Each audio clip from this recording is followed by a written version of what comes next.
The world's climate scientists tell us that the highest safe level of emissions would be around 350 parts per million of carbon dioxide and greenhouse gases in the atmosphere. We're already at 400.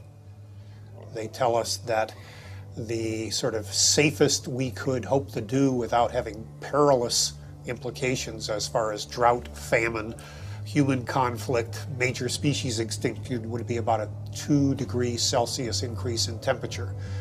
We're rapidly approaching that, and with all the built-in carbon dioxide that's already in the atmosphere, we're easily going to exceed that.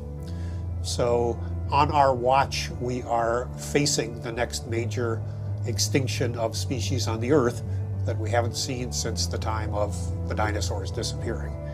When whole countries go underwater because of sea level rise, when whole countries find that there's so much drought that they can't feed their population, and as a result they need to desperately migrate to another country or invade another country, we're going to have climate wars in the future.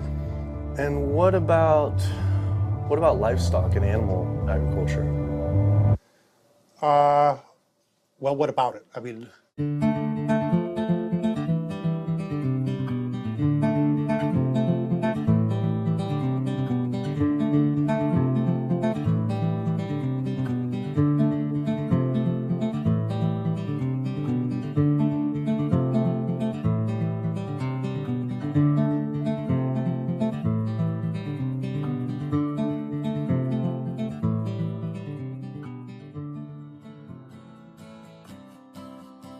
My name's Kip.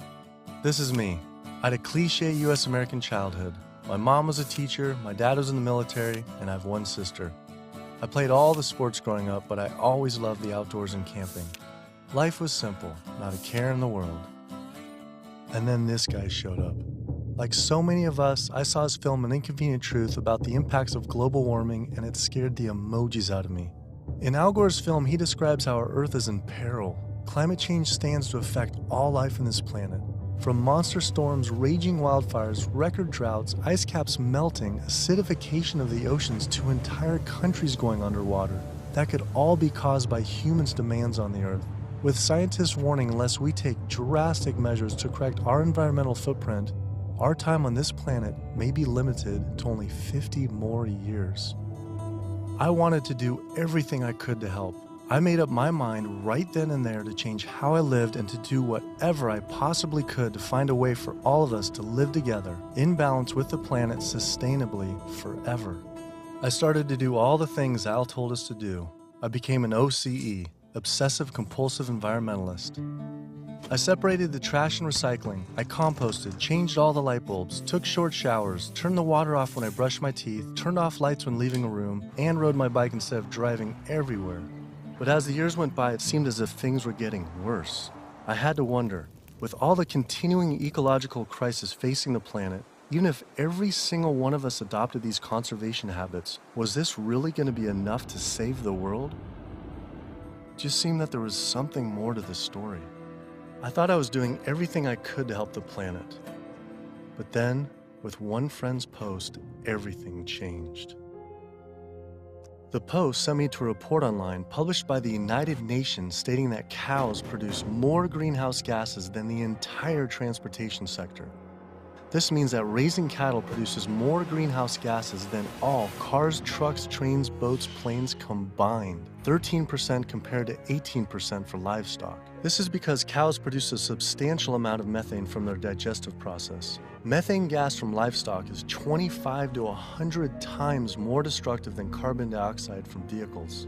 Here, I'd been riding my bike everywhere to help reduce emissions, but it turns out there's more to climate change than just fossil fuels. I started doing more research. The UN, along with other agencies, reported that not only did livestock play a major role in global warming, it is also the leading cause of resource consumption and environmental degradation destroying the planet today. How is it possible I wasn't aware of this? I thought this information would be plastered everywhere in the environmental community. I went to the nation's largest environmental organizations' websites, 350.org, Greenpeace, Sierra Club, Climate Reality, Rainforest Action Network, Amazon Watch, and was shocked to see they had virtually nothing on animal agriculture. What was going on? Why would they not have this information on there? It seemed the main focus for many of these groups was natural gas and oil production, with fracking being the latest hot issue due to water usage and contamination. Hydraulic fracturing for natural gas uses an incredible amount of water. A staggering 100 billion gallons of water is used every year in the United States. But when I compared this with animal agriculture, raising livestock just in the US consumes 34 trillion gallons of water. And it turns out the methane emissions from both industries are nearly equal. Living in California, a state plagued by drought and water shortages, water use is a major concern for many of us. The average Californian uses about 1,500 gallons per person per day. About half of that is related to the consumption of meat and dairy products. So meat and dairy products are incredibly water intensive, in part because the animals are using very water intensive grains. That's what they eat.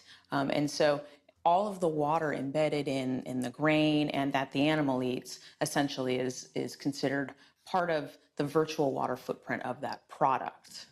I found out that 1/4 pound hamburger requires over 660 gallons of water to produce. Here I've been taking these short showers trying to save water, and to find out just eating one hamburger is the equivalent of showering 2 entire months. So much attention is given to lowering our home water use, yet domestic water use is only 5% of what is consumed in the US versus 55% for animal agriculture. That's because it takes upwards of 2,500 gallons of water to produce 1 pound of beef. I went on the government's Department of Water Resources Save Our Water campaign, where it outlines behavior changes to help conserve our water, like using low-flow shower heads, efficient toilets, water-saving appliances, and fix leaky faucets and sprinkler heads, but nothing about animal agriculture. When I added up all the government's recommendations, I was saving 47 gallons a day. But still, that's not even close to the 660 gallons of water for just one burger. I wanted to see if I could somehow talk with the government about this. Just calling to see if we could schedule an interview. Yeah, that would be good. What does your schedule look like this afternoon or tomorrow afternoon? Tomorrow afternoon could be good. For the urban environment, there are a lot of things that can be done. Indoor, using low-flow shower heads, low-flow faucets, efficient toilets, efficient water using appliances. All those are really good areas that can help quite a lot. But the biggest water savings is from outdoor. We have to be mindful of the way we use water. We have to use it as efficiently as possible. We have to protect its quality, and we have to be good stewards of the environment that depend on water. And checking the sprinklers. A lot of time we get a lot of leaks and broken sprinklers and things like that that wastes water. And those are the areas that there's a lot of room for conservation. It kept on coming up. A lot was of animal agriculture. Can you comment on that at all, about how much that plays a role in water consumption and pollution?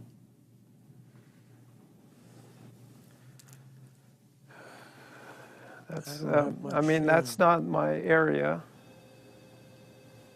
There's one study that found that 1 pound of beef, 2,500 gallons of water. Yeah. Yeah. Eggs is 477 gallons of water, and cheese almost 900 gallons. I mean, I guess it's one simple, why isn't it on Save Our Water? It's kind of like if you went to someone's house and my neighbor has a faucet, dripping, and then you see this giant hose turn full blast until 660 gallons of water are shooting out into the street, flooding the entire street. I think I would say, hey, turn that off, please.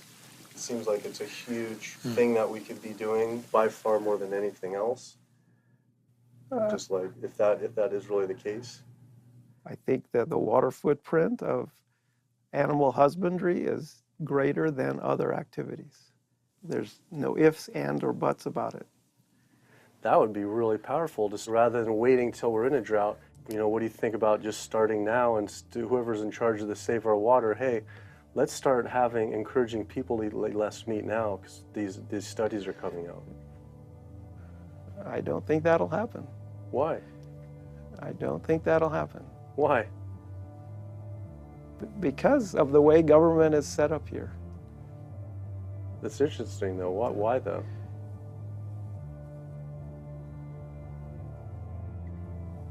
One is water management, and the other one is behavior change.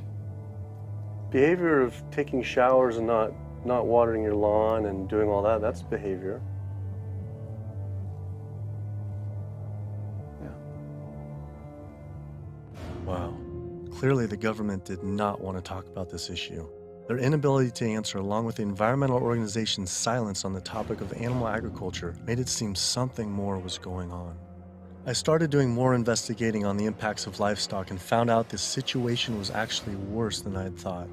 In 2009, 2 advisors from the World Bank released an analysis on human-induced greenhouse gases, finding that animal agriculture was responsible not for 18%, as the UN stated, but was actually 51% of all greenhouse gases. 51%. Yet all we hear about is burning fossil fuels. This devastating figure is due to clear-cutting rainforests for grazing, respiration, and all the waste animals produce. This makes animal agriculture the #1 contributor to human-caused climate change. But not only that, I found out raising animals for food consumes 1/3 of all the planet's fresh water, occupies up to 45% of the Earth's land, is responsible for up to 91% of Amazon destruction, is a leading cause of species extinction, ocean dead zones, and habitat destruction. Yet, the world's largest environmental groups that are supposed to be saving our world didn't mention this anywhere. I had to speak with environmental organizations to find out why they weren't addressing this issue. I sent off dozens of emails, made call after call, spent hours on hold. Days became weeks and weeks became months, and for some reason, no one wanted to talk to me about this. So bizarre. I supported these organizations for so long and now was met with silence. I was, however, able to connect with a handful of environmental authors and advocates that were willing to address this issue. I took my old trusty van, Super Blue, out of retirement and hit the road.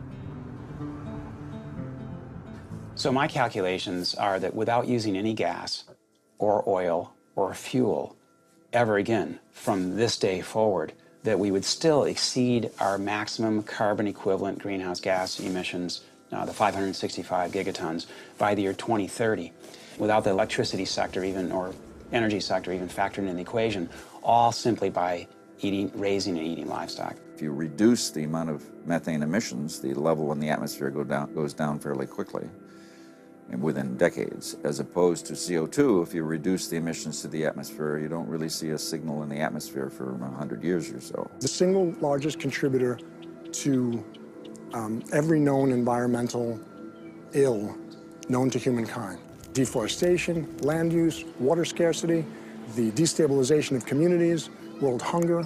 The list doesn't stop. It's an environmental disaster that's being ignored by the very people who should be championing. Free-living animals made up, 10,000 years ago, made up 99% of the biomass. And human beings, we only made up 1% of the biomass. Today, only 10,000 years later, which is really just a fraction of time, we human beings and the animals that we own as property make up 98% of the biomass. And wild, free-living animals make up only 2%. We've basically completely stolen the world, the earth, from free-living animals to use for ourselves and our cows and pigs and chickens and factory farmed fish. And the oceans have been even more devastated. Concerned researchers of the loss of species agree that the primary cause of loss of species on our earth that we're witnessing is due to overgrazing and habitat loss from livestock production on land and by overfishing, which I call fishing, in our oceans. And we're in the middle of the largest mass extinction of species in 65 million years. The rainforest is being cut down at the rate of an acre per second. And the driving force behind all of this is animal agriculture, cutting down the forest to graze animals and to grow soybeans, genetically engineered soybeans to feed to the cows and pigs and chickens and factory farmed fish. 91% of the loss of rainforest in the Amazon area thus far to date, 91% that's been destroyed, is due to raising livestock. The leading cause of environmental destruction is animal agriculture. I just couldn't understand why the world's largest environmental organizations were not addressing this when their entire mission is to help protect the environment. But that's the thing too, is they say, use less coal, ride your bike. What about, eat less meat? Yeah. I think they focus grouped it and it's a political loser. In terms of, because they're membership organizations, a lot of them. They're looking to maximize the number of people making contributions, and if they get identified as being anti-meat or challenging people on their everyday habits, that's something that's so dear to people that it will hurt with their fundraising.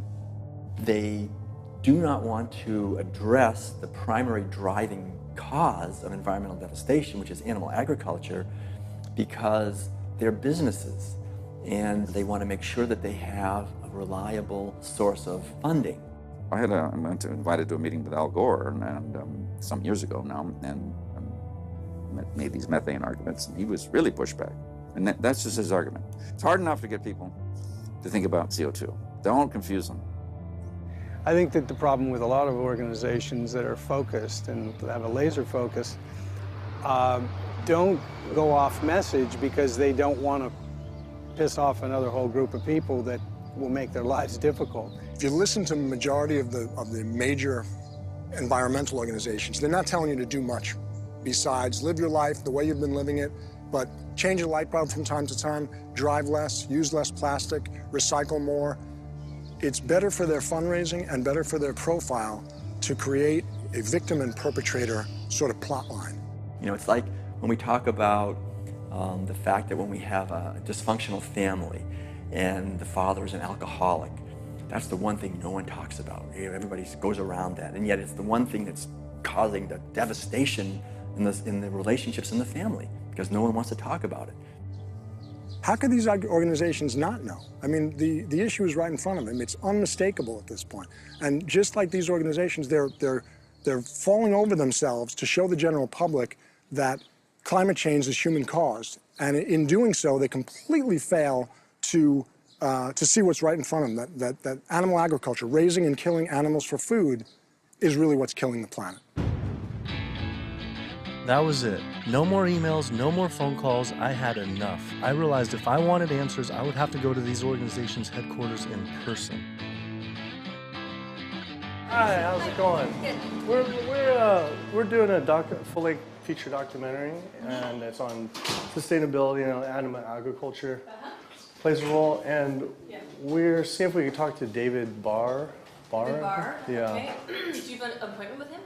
We've been trying for it's almost 2 months, and we haven't even had one receptive email or anything. So we're seeing if we can just set something up. Let me just get They sent out their PR person instead. She refused to be filmed and told us to turn off the camera, but promised someone from their rainforest, ocean, and climate change departments would all speak with us, finally.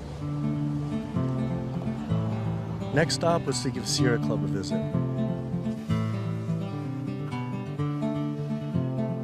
Turns out they were a bit more receptive to me showing up at their doorstep. Hey, how's it going? With the climate change, what's the leading cause of that? Well, it's basically burning too many fossil fuels. So coal, natural gas, oil, tar sands, oil shale, all these new exotic fuels that are kind of hybrids between them. But that's basically what is loading up the atmosphere. So we have this greenhouse effect where the heat is getting trapped and the temperatures are soaring at a rate that has never existed in the history of the Earth. And what about livestock and animal agriculture? Well, what about it? I mean, we do just research. A couple of the UN report says it's more. Livestock accounts for more than all transportation put together. A recent 2009 World Watch report, livestock causes 51% of all greenhouse gas emissions. Yeah, well, it is a big issue, and we need to address that as well. But, there's just so many different potential sources of methane and carbon emissions. If the number one leading cause is animal agriculture and meat consumption, then doesn't that need to be the number one focus, if not the number two? Well, That's your assessment. Our assessment is different. That was bizarre. So Greenpeace got back with me today and said, "It was great to meet with you yesterday. I've spoken with various people here at Greenpeace about your request, but I'm afraid we're not going to be able to help this time. Thanks again, and we wish you the best of luck." Greenpeace's response reminded me of the statistic that 116,000 pounds of farm animal excrement is produced every second in the United States alone. That is enough waste per year to cover every square foot of San Francisco, New York City, Tokyo, Paris, New Delhi, Berlin, Hong Kong, London, Rio de Janeiro, Delaware, Bali, Costa Rica, and Denmark combined. Livestock operations on land has caused created more than 500 nitrogen-flooded dead zones around the world in our oceans, comprise more than 95,000 square miles of areas completely devoid of life. So any meaningful discussion about the state of our oceans has to always begin by frank discussions about land-based animal agriculture, which is not what our conservation groups, Oceana being the largest one in the world right now, the most influential, as well as others, that's not what is at the apex of their discussions. I went on my favorite ocean protection organization's website, Surfrider Foundation, to see what they were doing about this. Mostly what I found were campaigns about plastic bags and trash, but nothing about animal agriculture. What is the number one coastal water quality issue polluter? Yeah, I mean, a lot of it, it's actually, we call it the toxic cocktail, because it really is this sort of diffuse source. So it's, heavy metal from tires and brakes and cars, heavy metals. It is these herbicides and pesticides. So it's really it's kind of picking up the everything we leave on the ground and collecting it together and pushing it out into the ocean. So it's hard to actually target like one thing. When we're doing our research on this particular one and runoff, and just kind of increasingly as we're interviewing more and more people, it keeps coming up. The animal agriculture as being, and we read animal agriculture as being the number one water polluter, considerably by more than any other. Yeah, that's interesting. I think, I guess it depends on the regions that you focus on, like the urban areas, which is sort of like where we are here in Southern California. We don't see that because there's not a lot of sort of agricultural farms, but if you look in the mid-Atlantic, sort of Maryland, Virginia, North Carolina, that region, I know there's a lot of poultry farms and a lot of hog farms, and it's a huge waste issue. I was surprised that not only did they not focus on farm runoff, but they also didn't mention any campaigns about how our oceans are in near collapse. The UN reported that 3/4 of the world's fisheries are overexploited, fully exploited, or significantly depleted due to overfishing. The oceans are under siege like never before, and marine environments are in trouble. And if we don't wake up and do something about it, we're going to see fishless oceans by the year 2048. That's the prediction from scientists. The fact that when people look at fishing, sometimes they're only looking at the fact of the animals who are actually consumed by humans, and we're not necessarily looking at all the animals who are caught in the drift nets, all the other animals who are killed in the industry. And when you look at even the shrimping industry has done a lot to devastate the planet as well in terms of breaking down natural barriers that we have to protect the islands. We're at over 28 billion animals were pulled out of the ocean last year. They're not ever given a chance to recover. They can't recover. They don't multiply that quickly. They don't, they don't come back. We're not giving them an opportunity. The oceans are in complete collapse. The large fish species are nearing extinction. The way fishing is done today to feed the demand for 90 million tons of fish is primarily through massive fish nets. For every single pound of fish caught, there's up to 5 pounds of untargeted species trapped, such as dolphins, whales, sea turtles, and sharks, known as bykill. If we were to imagine this same sort of practice happening on the African savanna, targeting gazelle, but in the process scooping up every single lion, giraffe, ostrich, and elephant, nobody would stand for it. Yet, this is what is happening in our oceans every single day. Between 40 and 50 million sharks each year are killed in fishing lines and fishing nets as bykill. then their fins might be cut off or not cut off, but they're caught initially as bykill, and it's from fishing. It's from fishing in a sustainable manner, in many cases, for fish that are labeled sustainable by, for instance, Oceana and these sustainable certified organizations. So my thought is that why would we want to stop at banning shark fin soup if you're concerned about sharks, which all these organizations are, and most of the public at large is now. If we really are concerned about sharks, we would ban fishing. I went on the world's largest ocean conservation group's website, Oceana, to see what they were doing about this. On their site, along with a TED Talk by CEO Andy Sharpless, I was astounded to read they actually recommend that one of the best ways to help fish is to eat fish.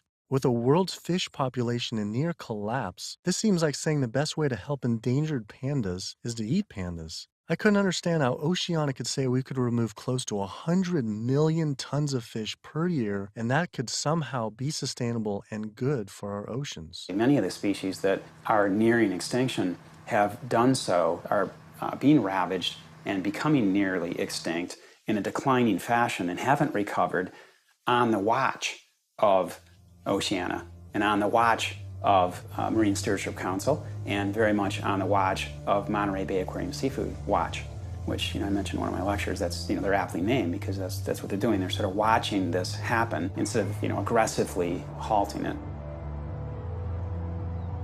I mean, according to the United Nations Food and Agriculture Organization, roughly 3/4 of all the fisheries out there are either fully exploited or overexploited. So there's really not a whole lot of fish stocks out there that you might consider at healthy levels for the ecosystem.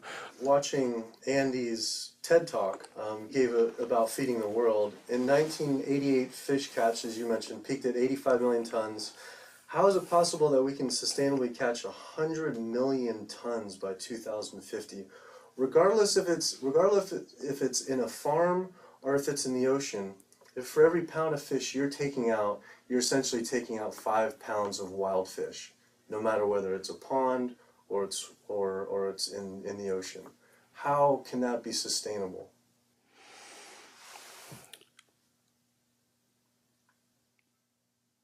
The ultimate question, right, is that there is a tremendous amount of natural production that is basically coming out of the oceans all the time. So we have a massive amount of upwelling from our ocean conveyor belt that's bringing up ancient 1,000-year-old nutrients, and our ecosystems are turning that into fish. Yes, they're eating each other, and you're losing some of that production every step up in the food chain, but you get more every year. You can fish and take some out, and next year there will be more. And if we do that right without ultimately hitting the fundamental driver, it's sort of like living off the interest, right? As long as you don't bring your principal down, right, if you're investing in something, as long as you're not hitting into that principal and your principal remains high, you could potentially live off the interest forever. And that's the basic idea with fish. With our population right now, what we're doing is if it's 75% depleted, the fishery is now depleted. And it's a good analogy with money. We're not living off our interest. We're in extreme debt. And if our population who's trying to live as a family on the same amount of money, and it's increasing 35% to 9 billion people, right. Isn't it just, hey, we got to stop spending money? Yeah. We need to stop eating fish. Well, if you could bring the principle back. Fishing of any type is depleting not only the species, but you get into this serial depletion where one fish species will be minimized, and the fishing industry for that fishery will move on to the next species. And it's called serial depletion, aptly named. And in the process, so the fish are being lost, not only the species is being lost, but the next in line is being lost, and then the mechanism is still extremely destructive. So they're losing the fish species, but it needs to be kept in mind they're also destroying habitat. I think they came up with this term, sustainable fishing, to make ourselves feel good about eating fish and continuing to take fish out of the oceans, when in fact, really, it's Sea Shepherd's position that there is no such thing as sustainable fishing. Seafood is not a protein source for a sustainable protein source for the feeding of the planet, of the people on the planet. It's just not. People don't want to hear it because that makes them feel like they have to take action. They have to stop doing something, and a lot of people don't want to, and people don't want to, they don't want to put it out there because it's uncomfortable. They don't want to propose to tell people what to do, but we're at a point where we all have to be cognizant and we have to realize and we have to take an action. Our founder, Captain Watson, likes to say, if the oceans die, we die. That's not a tagline, that's the truth. Perhaps the only other ecosystem that is being destroyed at such a rapid rate are the world's rainforests. Our global rainforests are essentially the planet's lungs. They breathe in CO2 and exhale oxygen. An acre of rainforest is cleared every second, and the leading cause is to graze animals and grow their feed crops. That is essentially an entire football field cleared every single second. And it is estimated that every day, close to 100 plant, animal, and insect species are lost due to rainforest destruction.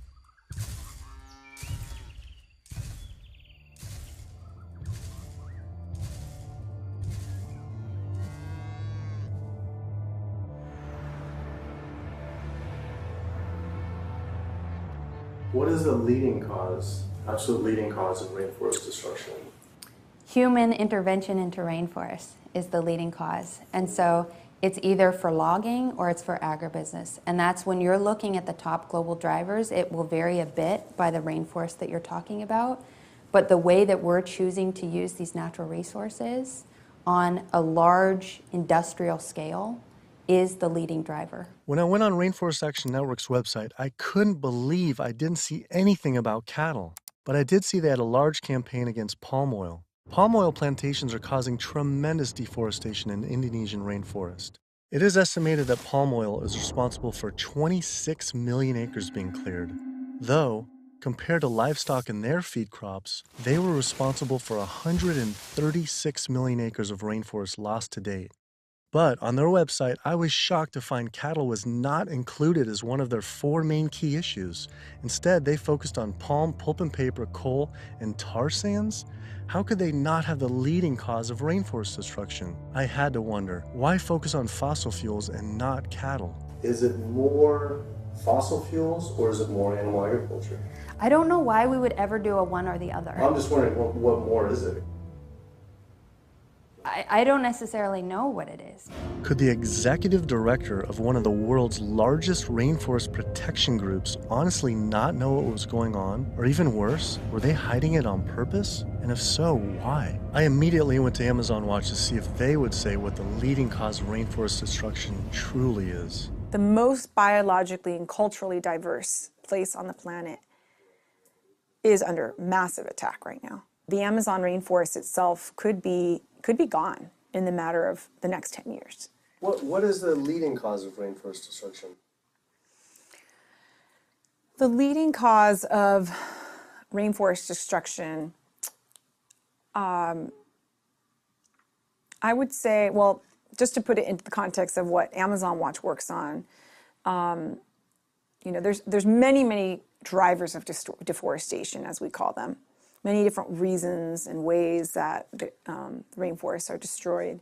The ones that cause the most damage and are the most widespread are mega projects, such as oil and gas pipelines, such as mining projects, such as mega dam projects. We're not talking about... I felt like I was going in circles with all these groups, as if I were stuck in some strange cowspiracy twilight zone where no one could talk about cows.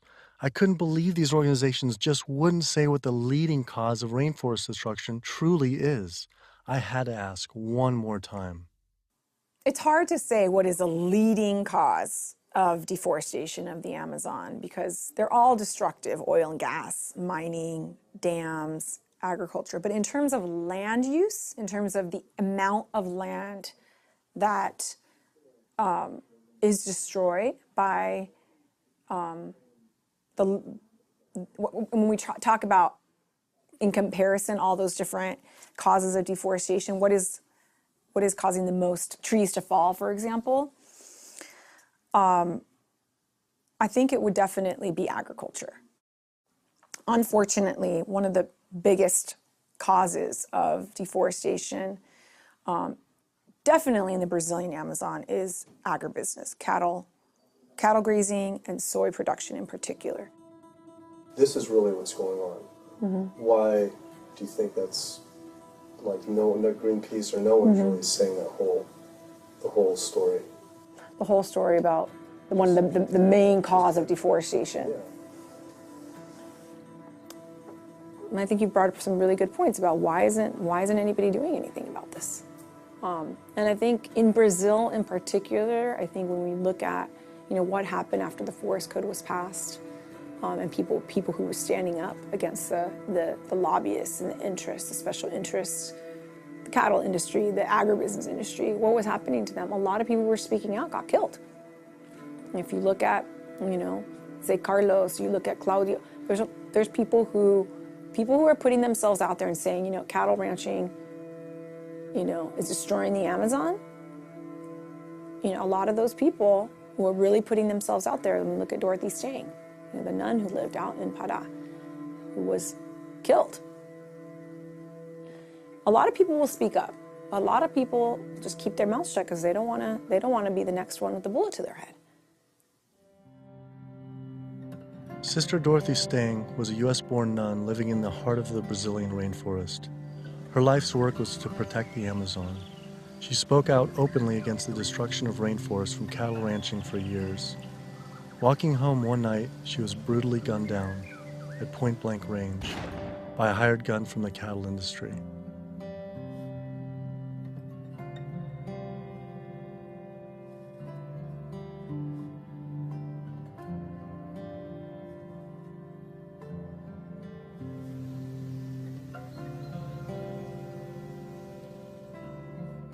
After Greenpeace's initial denial for an interview, I wrote again, begging they reconsider. Greenpeace got back again and said again, I'm afraid we've explored the options here in terms of helping you and are not going to be able to be involved this time. You mentioned you were also speaking to Oceana. I'm sure they'll be able to give you some great quotes about ocean-related issues. Thanks again for thinking of us. Unbelievable. With Greenpeace unwilling to be interviewed, I had to find a different avenue for answers. There's something really fishy going on over there. Fortunately, I found a former Greenpeace board of director who now speaks openly about the industry. Environmental organizations, like other organizations, are not telling you the truth about what the world needs from us as a species. It's so frustrating when the information is right before their eyes. It's documented in peer-reviewed papers and journals. It's there for everybody to see, but the environmental organizations are refusing to act. Nowhere do you find in their policies, and nowhere do you find in the Greenpeace mission that diet is important, that animal agriculture is the problem. They are refusing, like other environmental organizations, to look at the issue. The environmental community is failing us, and they're failing ecosystems. And it's so frustrating to see them do this. NRDC, the Earth's best defense. All right, so here they actually do have a few things on animal agriculture. The leading cause of environmental degradation is too much pollution and too many engines churning too fast in too many places around the globe. Lately, in 2009, World Watch reported that livestock causes 51% of greenhouse gas emissions, and transportation is around 13%, and then the low end, the UN was around 18 to 30, which is more than all transportation, all put together. Internationally or nationally? Yeah, I think energy production and transportation are still major sources. So I think, I guess I'm not going to comment on that because I'm not familiar with those numbers. So it's, don't quote me on this, but that's cow farts. That's what, I think what that is. I think that's cow farts.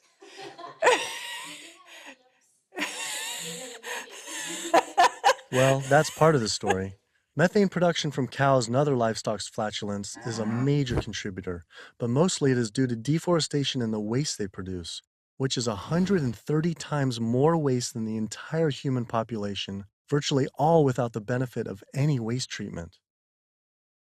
NRDC absolutely, as I said, has a big food program. In fact, we just, every year we do the Growing Green Awards, and we recognize food innovators. And this last year, one of the awardees was a sustainable pork producer, actually, that doesn't use any antibiotics, and also the antibiotic use that industrial food production in the United States uses right now. Is, we're giving the majority of antibiotics in the United States are administered to healthy livestock.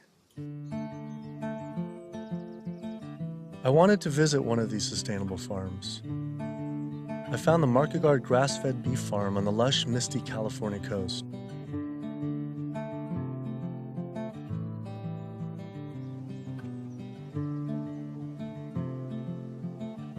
I met Eric and Donegal Markegard and their 4 children. Leah and Larry are usually up at 6 and out, milking the cows, slopping the hogs.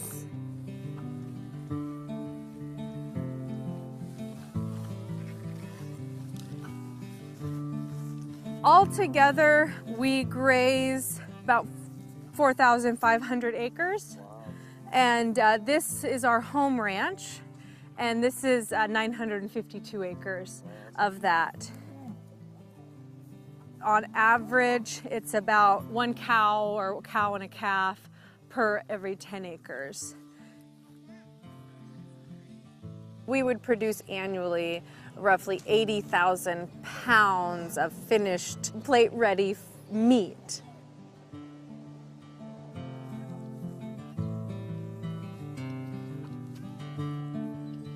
We keep about 10 pigs in roughly a 50-acre area, and we move them around in 10-acre pastures. Some people think that pigs are dirty and gross, but I really like them. They know people, and they'll be friends and really nice. And they could be like your best friend, or could be like your sister. See? They know you when you get to know them. I mean, I shouldn't be bonding, but you have to have nice pigs. Why shouldn't you bond with them? Well, because they're going to turn into bacon. Oh. But these pigs are about 7 months old now. So these bigger ones are getting ready to be killed. Those 2 smaller ones there, they could grow up a few more months. I love animals, and that's why I'm in the meat business. It's what more of society needs to see, is that packaged piece of meat is a living animal, living and breathing creature that, yeah, it's hard. It's hard. But like what Donegal said earlier, we do it because we love them. With the land use, there's anywhere between, with industrial, as low as 2 to 2.5 acres per cow, all the way up to some, depending, it's not as lush as this, up to 35 acres. Yeah, we have a ranch in South Dakota that's 50 acres. 50 acres per? Yeah, it's about 50 acres, yeah. And why is that? Same thing, it was just farmed and robbed of all the nitrogen, the land also was abused, seasonal, and right? it's also seasonal. Is it possible, and is it practical for the whole world to, say, have grass-fed cattle? In, like, say, Brazil, where 80%, supposedly 80% of the rainforest was destroyed for cattle. What are your thoughts on that? They shouldn't be eating beef. If their environment wasn't designed to raise beef, then they shouldn't be eating it. Yeah. How do you offset the carbon footprint of livestock?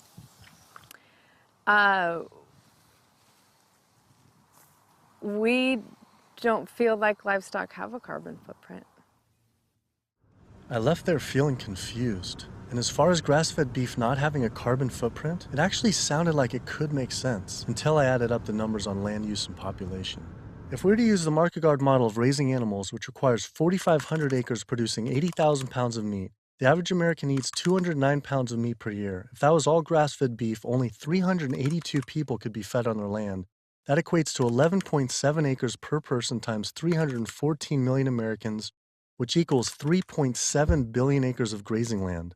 Unfortunately, there are only 1.9 billion acres in the U.S.'s lower 48 states. Currently, nearly half of all United States land is already dedicated to animal agriculture.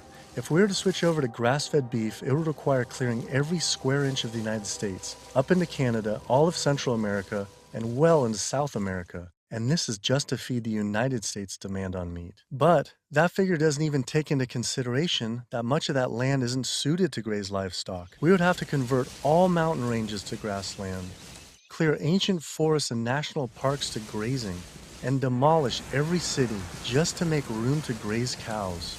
Just like Brazil, the United States isn't suited to meet the demands for meat. It takes 23 months for a grass-fed animal to grow to the size and age that it's slaughtered, whereas a grain-fed takes 15 months. So that's an additional 8 months of water use, land use, feed, waste, and in terms of a carbon footprint, it's a huge difference.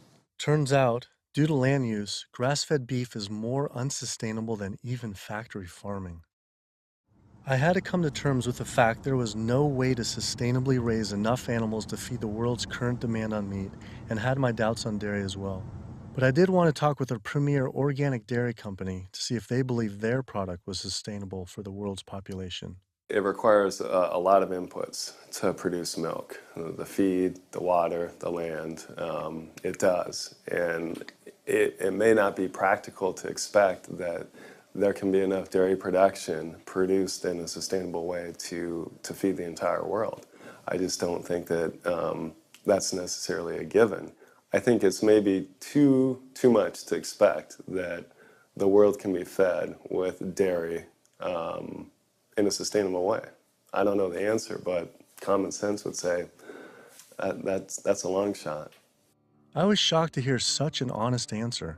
If this is what the dairy's CEO would say, I wonder what the farmer would claim. Based on their marketing, it seemed their farms were an oasis for cows.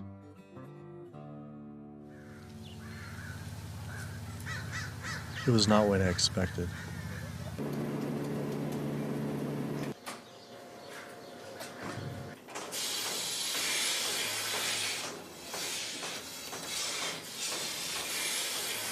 Typically, a cow will eat 140 to 150 pounds of feed a day. 40 to 50 pounds of feed every day. And then she's also going to drink between 30 and 40 gallons of water. Probably go through about 20 tons per week. 20 tons of grain per week. Primarily for our milking cows, so about 250 cows. Yeah, so the biggest part of sustainability to me, the number one thing on the list should be profitability. So how the process completely works from start to finish is the cow needs to have a baby in order to give milk. And so she'll have her baby. That baby's going to stay with the mother for at least 2 days. The babies will go off to our calf raising facility, so they have an individual hutch that they'll be raised in. Since we're a dairy, it's only the girl cows that give us milk. So the boys on typical dairies, they're sold off to beef raising facilities. But we do keep approximately half, and we raise them for 2 years and sell them as organic grass-fed beef. So all dairy cows eventually go to the beef industry? Mm-hmm. At some point in time, she's really going to drop off, and so you have to make a business decision at that point. Are you going to keep investing in her, to give milk, or are you going to sell her off again to another dairy or into the beef industry?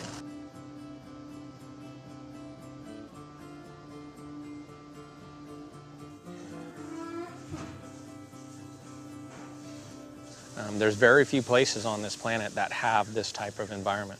But the demand on dairy-based protein in the world is only going to increase. And there's not enough land on the planet to do this type of dairying around the world. It's just the environment is not going to be that way. The land's not there. So I guess on a global scale, a conclusion would be dairy is not sustainable. Unless we start digging up houses and putting pastures back. And the only way to start digging up houses and development is to have less people.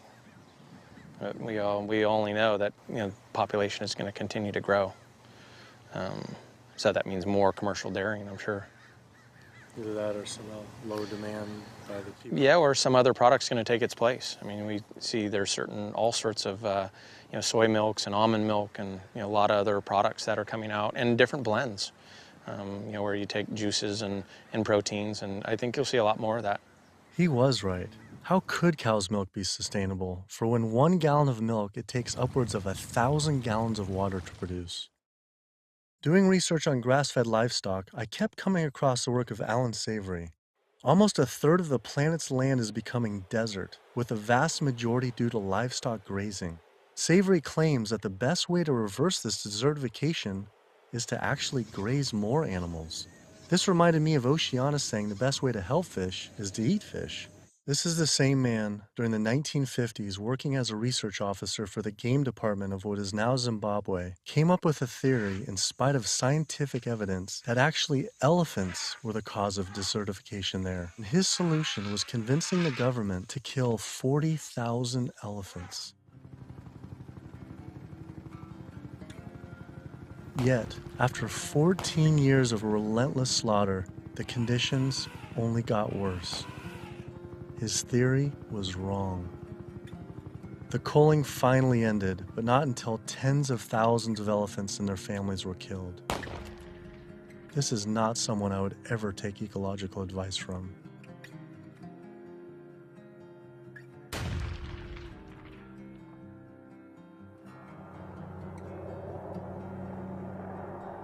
It turns out the cattle industry is having the same effect on wildlife in the United States.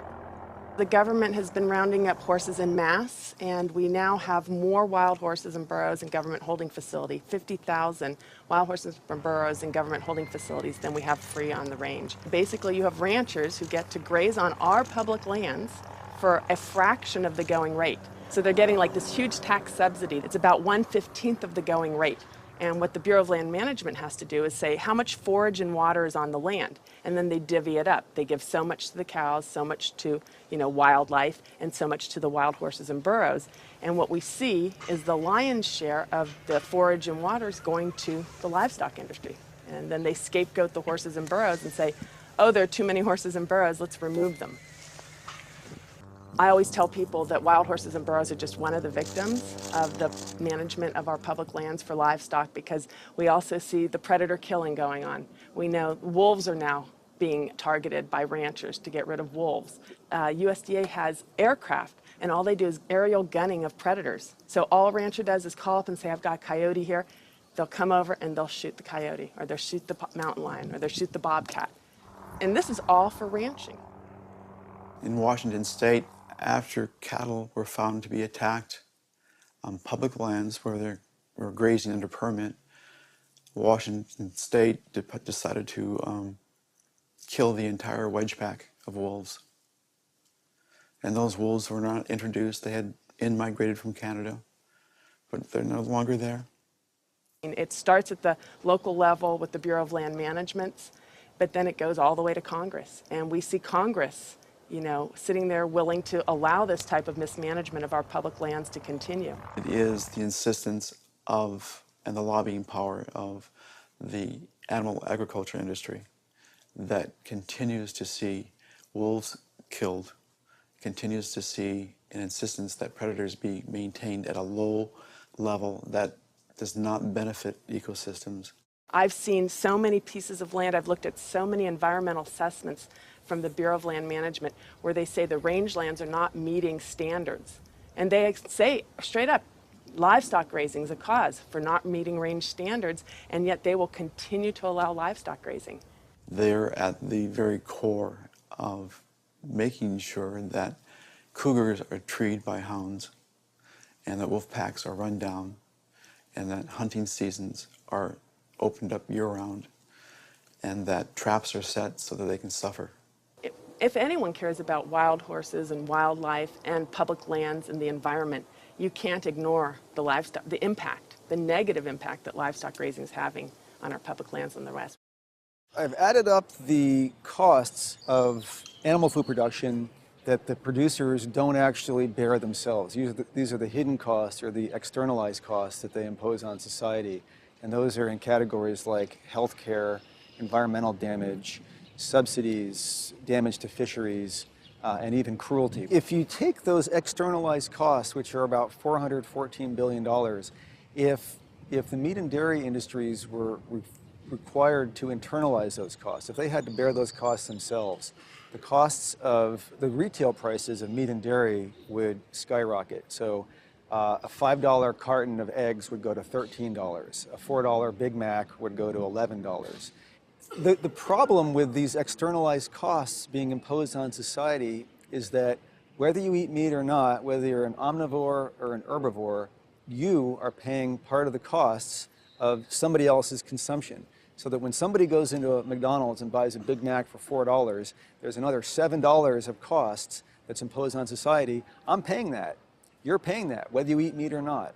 When you really look at who's benefiting and who's lobbied for this system of agriculture, it's the largest food producers in the country and the largest meat producers. And once they become so large and wealthy, then they can dictate the federal policies around producing food because they have so much political power. Was this why Al Gore, even during his vice presidency, never addressed the issue of animal agriculture and failed to talk about it in his film, An Inconvenient Truth, or his organization, the Climate Reality Project? Was this truth just too inconvenient for even him? I felt let down by the man who inspired me on this entire path. I knew I needed to talk to an animal agriculture lobby group to see what they had to say. If they could silence the government, are they influencing and possibly have connections to these environmental groups as well? Animal Agriculture Alliance, one of the biggest livestock lobby groups in America, has agreed to an interview. Greenpeace won't give us an interview, but Animal Agriculture Alliance has agreed to an interview. Now that is saying something.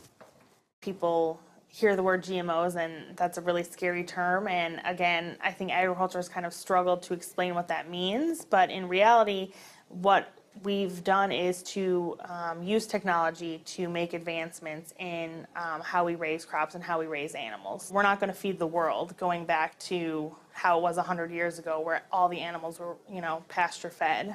We didn't just move animals inside and just implement these large vertically integrated systems because of sustainability. It certainly reduces the environmental impact while improving animal well-being and food safety. So they're saying that animals like it just as much being inside, say the chickens and the cows like being just as much inside as pastured grass-fed? In a lot of cases, it's been a significant improvement in their well-being, just in terms of the amount of care they can get, individualized care. Does the meat and dairy industry ever support or donate to environmental nonprofits? I don't know that I would want to comment on that. Yeah, I don't know. I don't know that we would know what they donate to or don't donate to. Does meat and dairy industry ever support or donate to, say, Greenpeace? Again, I don't know that I would feel comfortable.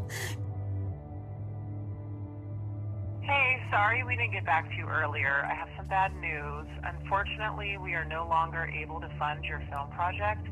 We had a meeting, and due to the growing controversial subject matter, we have some concerns and have to pull out. Why was this subject so controversial? The first person I could think to speak with was Howard Lyman, who had been sued by cattlemen for simply speaking the truth about animal agriculture on the Oprah Winfrey Show.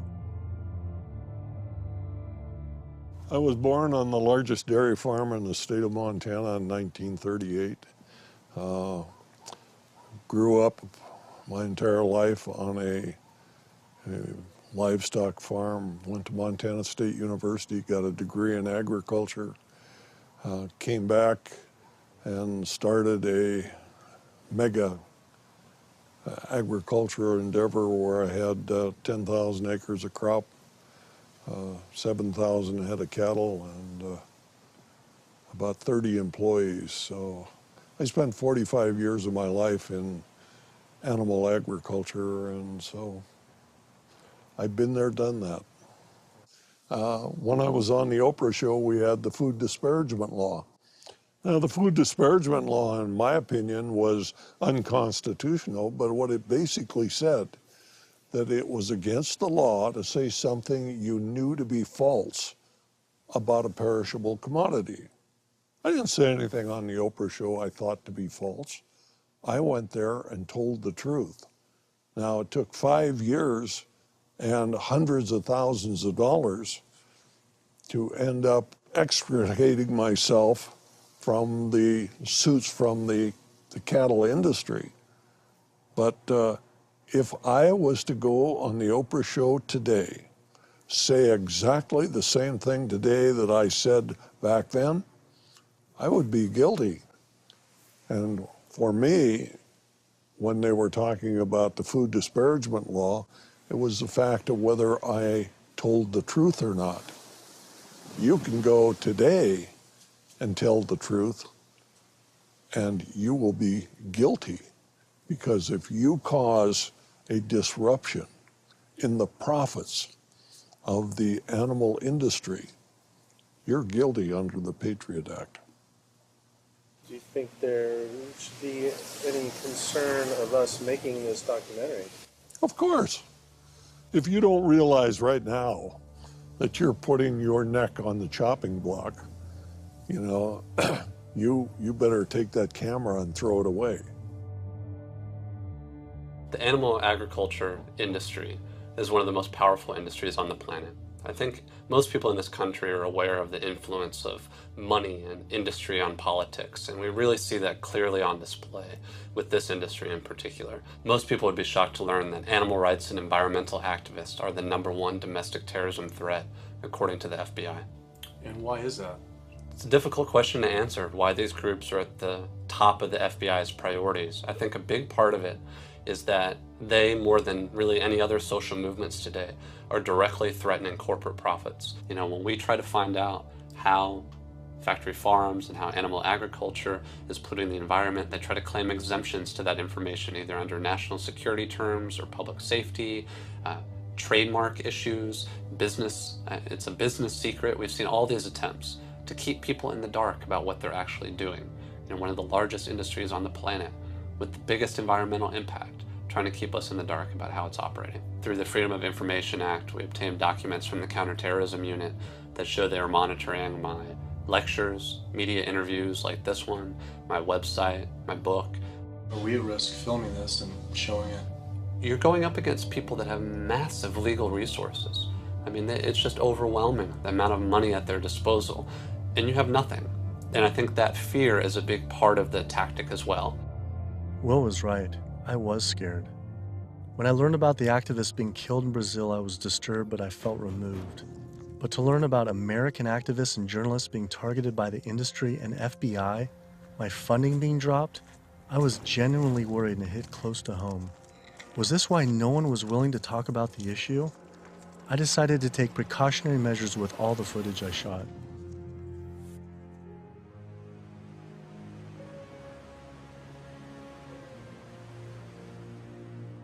I was beyond frightened to imagine what could possibly happen if I pursued this subject any further.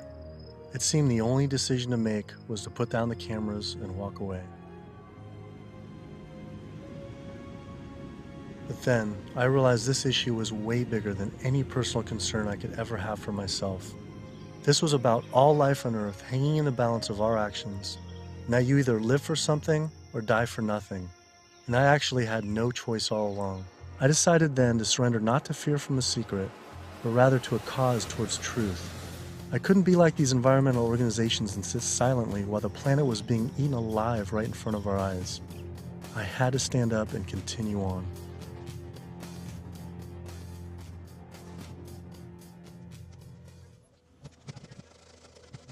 Some people would say the problem isn't really animal agriculture, but actually human overpopulation.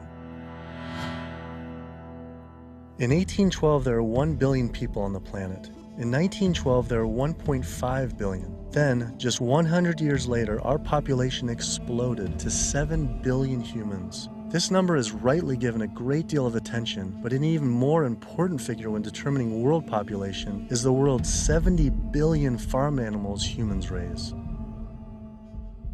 The human population drinks 5.2 billion gallons of water every day and eats 21 billion pounds of food. But just the world's 1.5 billion cows alone drink 45 billion gallons of water every day and eat 135 billion pounds of food. This isn't so much a human population issue, it's a human eating animals population issue. Environmental organizations not addressing this is like health organizations trying to stop lung cancer without addressing cigarette smoking. But instead of secondhand smoking, it's secondhand eating, which affects the entire planet. We're growing enough food right now in the world to feed between 12 and 15 billion people. We only have 7 billion people. We have roughly 1 billion people starving every single day. Worldwide, 50% of the grain and legumes that we're growing, we're feeding to animals. So they're eating huge amounts of grain and legumes. And in the United States, it's more like closer to 70, 80, depending on which grain it is, about 90% of the soybean. 82% of the world's starving children live in countries where food is fed to animals in the livestock systems that are then killed and eaten by more well-off individuals in developed countries such as the US, UK, and in Europe. The fact of it is that we could feed every human being on the planet today an adequate diet if we did no more than take the feed that we are feeding to animals and actually turn it into food for humans. And so somebody trying to justify GMOs, that's like trying to give a drowning man a drink of water. You can produce, on average, 15 times more protein from plant-based sources than from meat on any given area of land, whether it's using the same type of land, whether it's a very fertile area in one area of the world or it's an area that's depleted. If we would reduce the amount of meat we're eating and dairy and eggs, we could allow all these monocropped fields of genetically engineered corn and soybeans to revert back to forest again, to be habitat for animals. You know, anytime somebody tells you that we can't grow food for humans on the land that we're growing feed for animals, this is somebody that is smoking the #1 crop out of California. The fact of it is, if you can grow corn to stuff down the throat of an animal, you can actually grow corn and feed it to a human. You encourage people to eat less meat and for the tremendous resources required and the toll on the environment. And on the animals. And on the animals. And the workers in the system. And it's a brutal system at every level. As the world population continues to grow to almost 9 billion people, do you foresee someday that we might just completely have to stop eating meat altogether? I don't know that we'll completely stop. I think that the amount of meat eaten will decline. There's no way to support 9 ounces per person per day, which is what Americans are eating now. If the Chinese alone decide they want to eat that much, and they've decided they want to eat that much, we just can't. We don't have enough world to produce the grain to generate that much meat. I think a plant-based diet is the most sustainable. But what do you recommend for 9 billion people can eat for the planet to not only sustain but to thrive? Would you throw out a number like an ounce, 1 ounce? Per meat? And including dairy, I don't think I don't know enough. But yeah, it would be on the order of a couple ounces a week. It's not going to be the way we're eating it now. We're gorging on meat. We're eating huge amounts. And does that include cheese too? Yeah. 2 ounces total? Yeah, cheese and milk. 2 ounces a week. Only 2 ounces a week seem like nothing. People could probably raise that in their own backyard. Maybe backyard farming was a sustainable solution. I have 42 ducks. I started off with 3 ducks 3 years ago, and then those burdened into a population. I buy a 75-pound bag of seed. That seed bag will last me right now about 2 weeks. The ducks now that we're going to be culling are about 2 years old. When you're living with them, they get used to you. They're not intimidated or whatever, and so they make all their vocal sounds like natural. Go down. Easy, easy, easy, easy. Okay. Now we're gonna keep you. Run. These two go first. Being smart-wise, compared to a chicken, they're probably the same.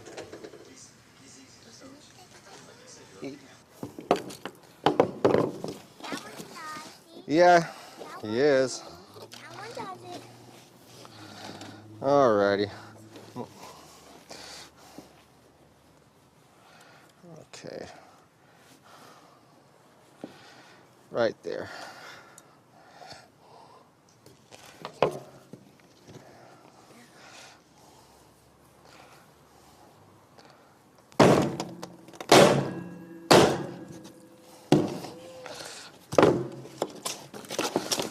That's going to be a little gruesome. Hmm? How could that still be alive? They're not. That's nerves, a nerve reaction. 5 years old or something like that, I think it was the first time my dad came out and made us watch as we did rabbits. And we'd raise probably a couple dozen rabbits each year. And then we would take those rabbits and skin them and clean them up and keep them for food. As a young kid, I was kind of, I don't want to say it was hard, but it was kind of, from my memory, because some of the rabbits I had named, so it was kind of like going, you're like going, but after doing it a couple of times, you kind of just learn it's just something that has to be done.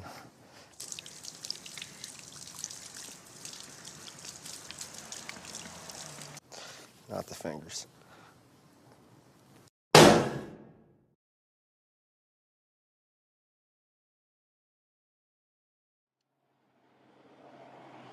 just can't do it. I don't think I could have someone else do it for me if I can't do it. If I can't do it, I don't want someone else doing it for me. And then sustainability, for sustainability, 75 pounds is 2 pounds per, so it's a pound per week per duck. 52 weeks, 110, so it's 110 pounds of food for 1 to 1.5 pound of meat. So on a sustainability issue, it's 100 to 1. And that grain gets, you know, who knows where that grain comes from. But I mean, when it gets to this point, it's not even about sustainability. It was just, you know, I don't feel real good inside. It's the first time I've ever seen that. So, kind of, yeah. I had been so caught up in the destruction caused by animal agriculture, I realized I had never truly dwelled on the obvious reality that every one of these animals was killed. It was always a disconnected, abstract fact of eating meat, but when it became personal, face to face, the story changed. I had already scheduled weeks in advance to film another backyard slaughter of a chicken that stopped producing eggs. I didn't know how I was going to possibly go through another slaughter. So I didn't.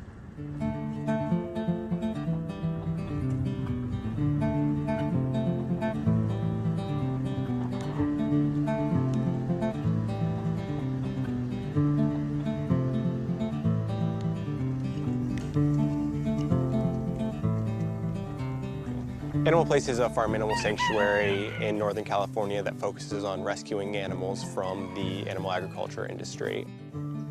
A lot of people don't realize that meat breed chickens, like this guy behind us, they're generally slaughtered at about 42 days old, whereas chickens that are bred for egg production are killed when their productivity starts to decrease, when they start laying less eggs. And that generally happens about 18 months to 20 months.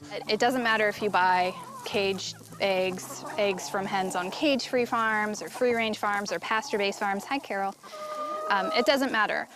It turns out there's a successful movement of sustainable animal alternative food producers based right here in California, funded by big names like Bill Gates and Biz Stone. When you imagine all those egg-laying hens eating all that soy and all that corn, you have an energy conversion ratio at about 38:1. Whereas alternatively, you can find plants. And you can grow those plants and you can convert those plants into food. And the energy conversion ratio for the plants that we're using to replace the eggs is about 2:1 compared to 38:1 for eggs. So our explicit goal is to have the maximum amount of impact by creating this new model that makes the global egg industry entirely obsolete. We're making the Omega products and proving that we can make better tasting food that's great for you, and it takes 1/20th of the land and resources that dairy do. If I could tell you that you could have the fiber structure of meat, the satiating bite of meat, the protein, and all the nutritional benefits of meat without actually having animal protein itself, and by doing that you could address climate change, you could address the human health epidemics that we're seeing, you could address animal welfare, and you could address natural resource conservation, would you make the change? But what if people just ate less animal products, like going meatless on Mondays? When you go meatless on Monday, if you ascribe to that campaign, you're essentially contributing to climate change, pollution, depletion of our planet's resources, and your own health, then on only 6 days of the week instead of 7. You're creating a false justification, clearly a false sense of justification for what you're doing on those other 6 days of the week. So in other words, we really shouldn't be resting on our laurels of what you do right only 1/7 of the time. You can't be an environmentalist and eat animal products, period. Kid yourself if you want. If you want to feed your addiction, so be it. But don't call yourself an environmentalist. I knew I had to stop eating all animal products. I wanted to help the planet be sustainable, but I needed to sustain myself. I had doubts about being healthy and not eating meat, dairy, and eggs. All I knew was a standard American diet I grew up on. Is it even possible to be a healthy vegetarian or vegan? Is it possible to be a healthy vegetarian or vegan? I became vegan for, 32 years ago now, and I run several miles every day. I go biking 40, 50 miles through the countryside. I work long hours. I feel great. It's nice waking up in a light, trim body every day. And so many of my vegan friends and patients, are just, they're thriving since their transition to a vegan diet. So yes, and I've seen vegan moms go through healthy vegan pregnancies and deliver healthy vegan children and raise them into tall, full-size, intelligent vegan adults. And yes, certainly all the nutrients are there in the plant kingdom to do this. That is correct. Think anyone should be consuming dairy? I really don't. When you think about it, the purpose of cow's milk, I did most of my growing up on a dairy farm in Wisconsin. The purpose of cow's milk is to turn a 65-pound calf into a 400-pound cow as rapidly as possible. Cow's milk is baby calf growth fluid. That's what this stuff is. Everything in that white liquid, the hormones, the lipids, the proteins, the sodium, the growth factors, the IGF, every one of those is meant to blow that calf up to a great big cow, or it wouldn't be there.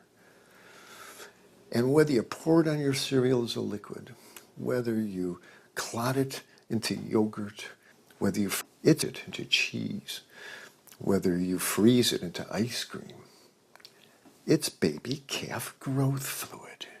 And women eat it, and it stimulates their tissues, and it gives women breast lumps. It makes the uterus get big, and they get fibroids, and they bleed, and they get hysterectomies, and they need mammograms, and gives guys man boobs.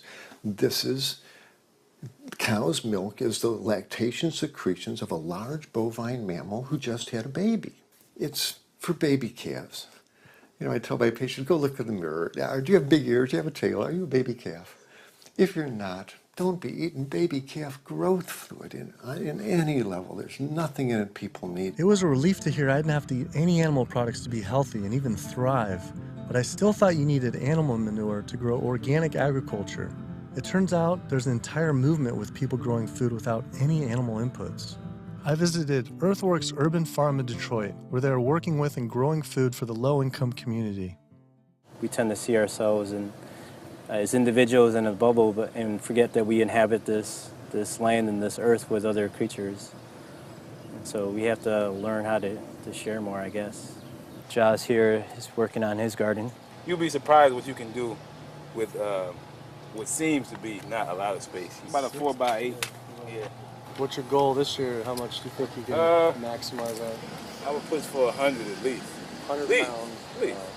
That's amazing. So. The 1 full year after this was constructed, we doubled our yield to over 14,000 pounds of food. 14,000 pounds on Yeah. about how many acres? About 2.5. So as much food as we produce and we grow, or the earth helps us grow, is we also have to return those nutrients back to the soil. So we like to think of our work as being regenerative, that we're putting as much life-giving substance in the ground as we're taking out. So just kind of healthier and safer to use vegetarian or vegetable composting and stuff? Yeah, that's what we found. But also because it takes less time, and it's a lot easier to manage. A lot easier, yeah. Yeah. And the soil is just as rich. No. Yeah, absolutely. Not only is it the organic more compassionate, it's also more efficient. And in a society with this many billions of people, we need to be as efficient as possible. Some people might go back and say, if we embrace this primitive approach of only wild animals everywhere, and we go back to like a hunter-gatherer system, that sounds great. But that was 10 million people on the entire continent. Maybe a little bit more, a little bit less, no one really knows. Today, now, we have what? We have 320 million in the US, 25 million in Canada, another 100 and so many million in Mexico. So North America is up to almost 450 million people. Trying to figure out a way to bring animal agriculture in balance with 450 million hungry people is impossible. This is amazing. I didn't believe it when I first learned it, but 216,000 more people are born to the planet every day. Every day. It's extraordinary. But what's really extraordinary is you need, per day, 34,000 new acres of farmable land. It's not happening. To feed a person on an all plant-based vegan diet for a year requires just 1/6 of an acre of land. To feed that same person on a vegetarian diet that includes eggs and dairy requires 3 times as much land. To feed an average U.S. citizen's high-consumption diet of meat, dairy, and eggs requires 18 times as much land. This is because you can produce 37,000 pounds of vegetables on 1.5 acres, but only 375 pounds of meat on that same plot of land. I also learned the comparison doesn't end with land use. A vegan diet produces half as much CO2 as an American omnivore, uses 1/11th the amount of fossil fuels, 1/13th the amount of water, and 1/18th of the amount of land. After adding this all up, I realized I had the choice every single day to save over 1,100 gallons of water, 45 pounds of grain, 30 square feet of forested land, the equivalent of 20 pounds of CO2, and one animal's life, every single day. If we all, as a society, did go vegan, and we moved away from eating animal foods and toward a plant-based diet, well, what would happen? If we didn't kill all these cows and eat them, then we wouldn't have to breed all these cows, because we're breeding cows and chickens and pigs and fishes. We're breeding them, and over and over again, relentlessly. So if we didn't breed them, then we wouldn't have to feed them. If we didn't have to feed them, then we wouldn't have to devote all this land to growing grains and legumes and so forth to feed to them. And so then the forest could come back. Wildlife could come back. The oceans would come back. The rivers would run clean again. The air would come back. Health would return. Renewable energy infrastructure, such as building solar and wind generators all over our country to reduce climate change, I mean, that's a pretty good idea, but it's projected to take at least 20 years. And at least minimally $18 trillion to develop. It's important to realize that we don't have that long of a time frame. We just talked about how it might be a 3 to 4 year time frame. So we don't really have 20 years, and we really don't have $18 trillion to develop these. So another solution to climate change, we could stop eating animals. And it could be done today. It doesn't have to take 20 years, and it certainly doesn't have to take $18 trillion because it costs nothing. Some people say, well, let's fix CO2 and then we can worry about the methane. Well, it's the other way around. It actually makes sense. Do something about methane because you get a response right away. Quietly and unmistakably, the most powerful thing that someone can do for the environment. No other lifestyle choice has a farther-reaching and more profoundly positive impact on the planet and all life on Earth than choosing to stop consuming animals and live a vegan lifestyle. Do you realize 75% of Americans consider themselves to be environmentalists. You don't think we couldn't solve this problem in a heartbeat? I'll tell you what, all we would need is for the environmentalists to live what they profess, and we'd be on a new course in the world. We will not succeed until we stop animal agriculture. And by succeed, I mean we will not save ecosystems to the extent necessary. We will not have enough food for people around the planet. We will not stop global warming. We will not stop pollution and the dead zones that run off all the fields of corn and soy that are grown to feed livestock. And we will not stop the hunting of wolves and other predators. Now, organic farming is one major positive step in the right direction, but we need to keep walking. We need to get beyond organics. We need to get to sustainability. When you take the animal out, well, you also take the greenhouse gas issue out, and you take the food safety issues out, and you take some of the other externalities related to food scarcity out.